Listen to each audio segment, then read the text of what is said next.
Hi అండి. అందరికీ నమస్కారం అండి. మద్యం కుంభకోణంపై సోషల్ మీడియా వేదికగా, అలాగే ఎక్స్ వేదికగా వైసీపీ రోత మీడియా మరియు వైసీపీ పేటీఎం కూలీలు తెగ ఉపన్యాసాలు ఇచ్చేస్తున్నారండి. అయితే ఇక్కడే ప్రజలు మీరే సమాధానం చెప్పాలి. ఎవరిది మద్యం కుంభకోణమో? జగన్ రెడ్డి గడిచిన 5 ఏళ్ల పాలనలో తను ప్రవేశపెట్టిన మద్యం షాపుల దగ్గర ఎక్కడైనా సరే పేటీఎం గాని, ఫోన్‌పే గాని, లేకపోతే గూగుల్ పే లాంటి స్కానర్స్ ఉన్నాయా? మీరే సమాధానం చెప్పాలి.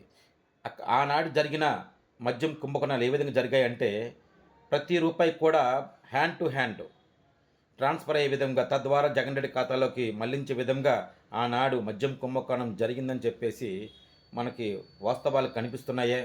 మరి నేటి చంద్రబాబు నాయుడు గారు ప్రవేశపెట్టిన మద్యం పాలిసీలో, లేకపోతే కూటమి ప్రభుత్వం ప్రవేశపెట్టిన మద్యం పాలిసీలో మీరు ఏ వైన్ షాప్‌లో చూడండి, గూగుల్ పే ఉంటుంది, ఫోన్‌పే ఉంటుంది, పేటీఎం ఉంటుంది. ఇలా స్కానర్స్ ఉంటాయి.